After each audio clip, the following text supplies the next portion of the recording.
Je m'interroge ce jour sur la question d'une justice à tête chercheuse, mieux sur la question de l'arrestation des enfants ayant reçu et partagé les épreuves du baccalauréat dans ce pays. Ils sont 5 jeunes arrêtés et envoyés à Kondengui, habitants Banganté, Melon et Pendja. Ils sont élèves et jeunes enseignants. Sommes-nous réellement dans un état de droit? Telle est la question qu'on est appelé à se poser. L'interpellation et incarcération de cet enfant appelle à plus d'un titre à une série de questionnements. Sont-ils les véritables personnes qui ont mis au grand jour les épreuves du baccalauréat? A-t-on peur de toucher la personne qui était l'auteur de cette ventilation d'épreuves? Pourquoi avoir suspendu les personnes qu'on a dit être les responsables sans toutefois les faire ou procéder à une confrontation? Pourquoi refuser la liberté provisoire à ces élèves qui n'ont pas pu composer et les envoyer en prison pour besoin d'enquête, alors que celle menée par le gouvernement a identifié 7 coupables des mêmes faits? L'enquête que prétend conduire le juge d'instruction vise quel but? Puisqu'au finish, il devrait avoir confrontation. Mais dans le cas d'espèce, confrontation avec qui? Pourquoi n'avoir donc pas fait arrêter les 7 responsables de l'office du baccalauréat du bac du Cameroun? Comment comprendre des personnes qui vivent dans les zones reculées, telles que Banganté, Melon, Pendia, soient tenues pour responsables des filles du baccalauréat, alors que le siège de l'OBC se trouve à Yaoundé? À moins qu'ils aient utilisé un balai de sorcière pour aller rapidement à Yaoundé, se procurer et rentrer. Pourquoi n'avoir pas, au minimum, accordé la liberté provisoire dans la mesure où il n'est ni enseignant, ni fonctionnaire de l'office du baccalauréat et ne peut en aucun cas être à l'origine de ces fuites?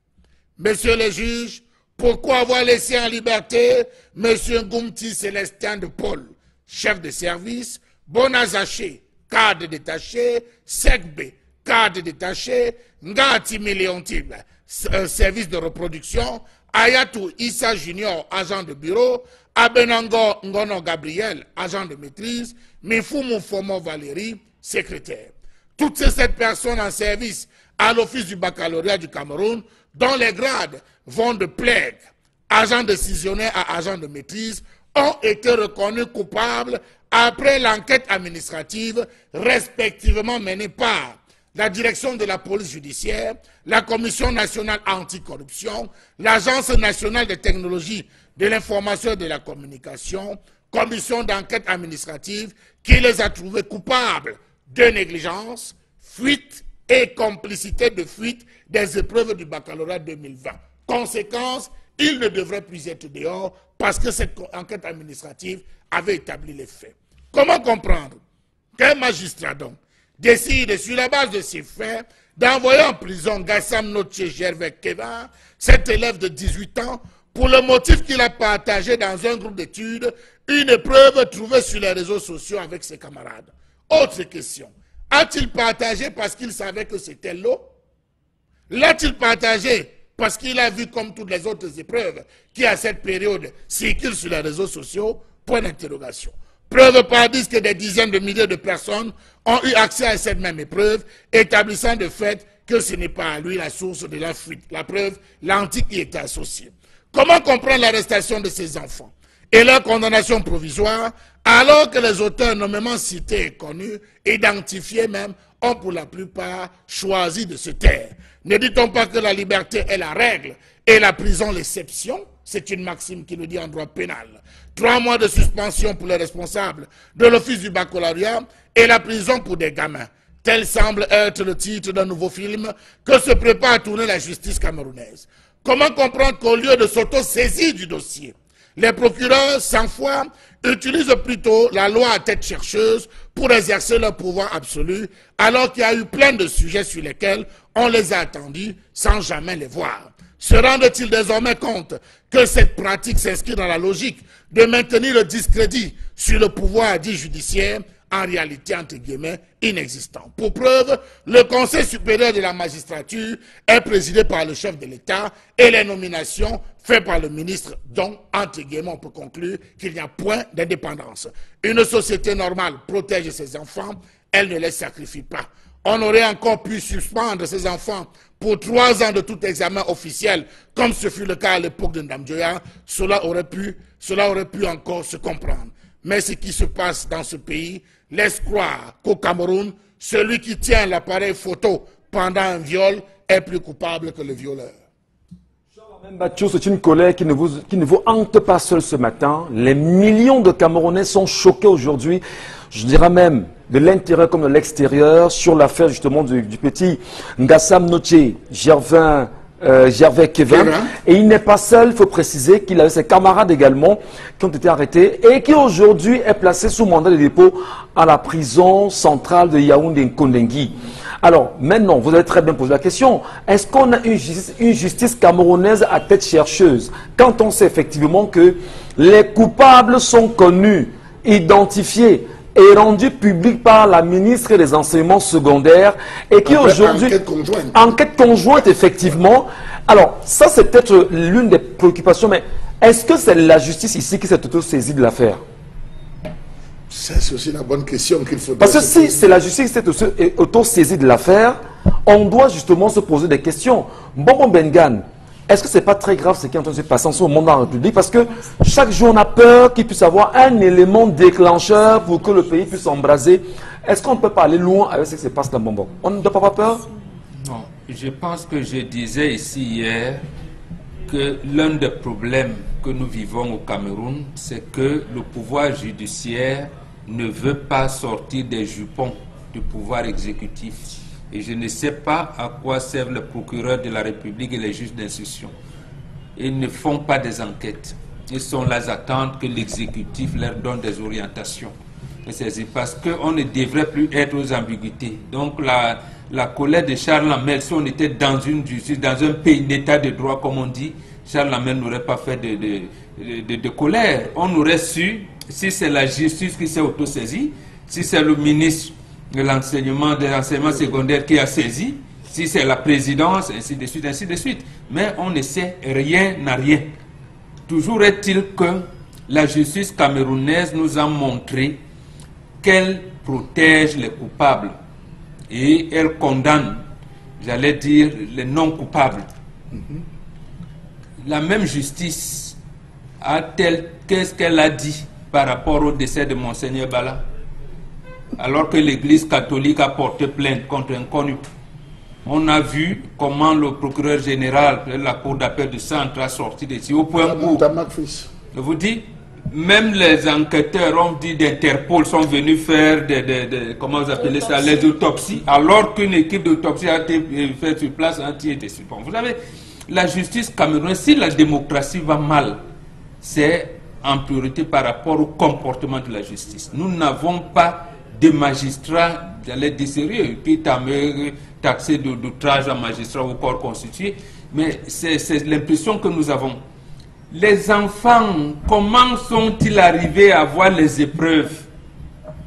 Sont-ils là-bas à la commission qui compose les épreuves? Je ne sais pas si ces enfants ont même accès aux inspecteurs pédagogiques de leur région ou même de leur département d'origine. Donc les épreuves sont arrivées comment? Et apparemment, le gouvernement peut savoir si ces enfants sont allés voler les épreuves quelque part. Il les a scannés avec son téléphone portable et il l'a partagé dans le groupe d'études où des amis ils sont. Est-ce que c'est quelqu'un qui a pris les épreuves, a remis à l'enfant en lui disant, bon voilà l'épreuve, ainsi de suite. Tout ça, la justice, le gouvernement a les moyens de le savoir. Mais autre chose, si on veut vraiment être sérieux, c'est eux qui ont fait les enquêtes, ils ont trouvé les 5 ou 6 coupables. Mais les enfants n'ont quoi dedans? À la limite, Charles Lamel leur a même donné, j'allais dire, une circonstance atténuante en disant qu'on pouvait punir ces enfants qu'à 5 ans. Non, ces enfants, jusqu'à preuve de contraire, premièrement, ils peuvent apparaître comme témoins. Comme témoins, puisque la justice, l'enquête a déjà établi Ils sont les coupables. Et on les a punis pour suspension de 3 mois seulement. 3 mois seulement. Mais pourquoi venir les enfants? Vous voulez composer le bac.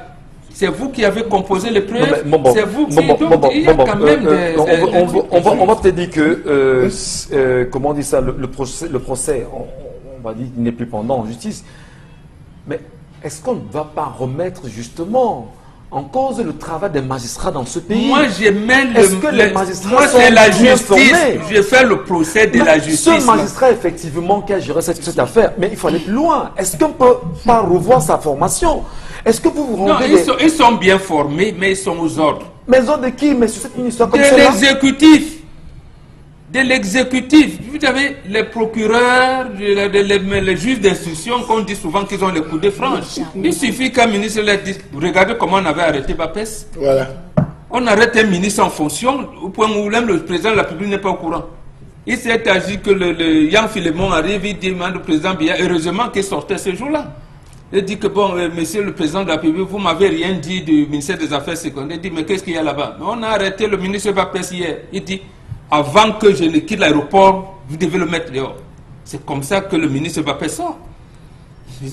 Et au point où c'était même le 1er avril, il a dit, laissez-moi ici, votre poisson d'avril, là, je n'en consomme pas. Donc, plein de choses. Je vous dis, monseigneur Bala, ça s'est passé devant eux. Nous avons eu même le cas du commissaire du 10e qui a ôté séquestré la vie. Voilà. Le sous-préfet de Guédé. Voilà. Qu'est-ce qui se passe avec la jeune fille enceinte qu'on a assassinée dernièrement à Kribi? On voudrait quand même savoir, avoir une justice qui, de temps en temps, peut quand même oser être en harmonie avec le peuple, parce que le juge prend la décision au nom du peuple. Il faudrait, c'est ce qu'on appelle la réconciliation de l'État et de la nation. Donc les citoyens doivent se reconnaître auprès des agissements de leurs institutions qui encadrent leur vécu quotidien, mais rien du tout. On n'aura pas dans un instant bon Bengad, mais dire qu'en réalité, c'est ici aussi qu'on aurait bien voulu avoir l'implication du ministre délégué auprès du ministère de la Justice pour... non, lui, il est en justice. Lui aussi, il va comparaître bientôt. C'est bien dommage. En France. C'est injusticiable. C'est bien compliqué. Mais on aurait bien voulu l'avoir parce que très souvent, il nous a fait savoir qu'il a libéré certains prisonniers, des gens qui n'avaient peut-être... Il y a des erreurs de justice. On aurait bien voulu le voir là maintenant. Mais quand même, interpeller la présence du ministre de la Justice, garde des Sceaux en même temps, Laurent Esso, et lui demandant, monsieur le ministre, sommes-nous encore dans une république gérée par une justice à laquelle vous êtes à la tête aujourd'hui? Ce cas-là ne vous inquiète-t-il pas? Les Camerounais vous regardent bien sûr cet enfant et ces enfants qui sont aujourd'hui à Konengi. Reparlons dans la deuxième partie, madame, monsieur.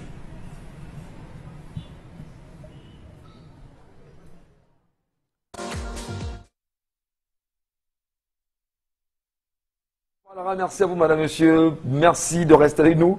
Dans la deuxième partie, effectivement, on va revenir sur la colère de Charlemagne pour recueillir les avis de Dominique Audrey-Yengele, qui est aussi très fâchée par rapport à l'histoire, y compris Karine Sonti. Attention. Elle est en noir une fois. Elle est en noir, hein. Elle fait le deuil justement de l'affaire. Oui, elle n'est pas marquée. Elle n'est pas marquée aujourd'hui. Ben non, vraiment, il faut qu'on libère le petit Gassam. Il faut qu'on le libère. Il n'est pas seul. Il n'est pas seul, justement, ce petit garçon. Allez, parlons-en dans la deuxième partie, madame, monsieur.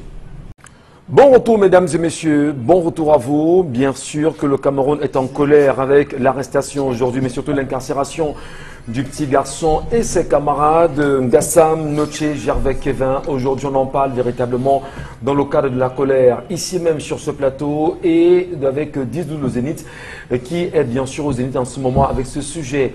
Et nous interpellons bien évidemment le ministre de la Justice, garde des Sceaux, lui demandant, lui en même temps, qui est le vice-président, je pense le vice-président de du Conseil supérieur de la magistrature, est-ce qu'il est fier effectivement du travail que font aujourd'hui ces magistrats à travers un procès comme celui-là qui montre les failles et les manquements de la justice camerounaise?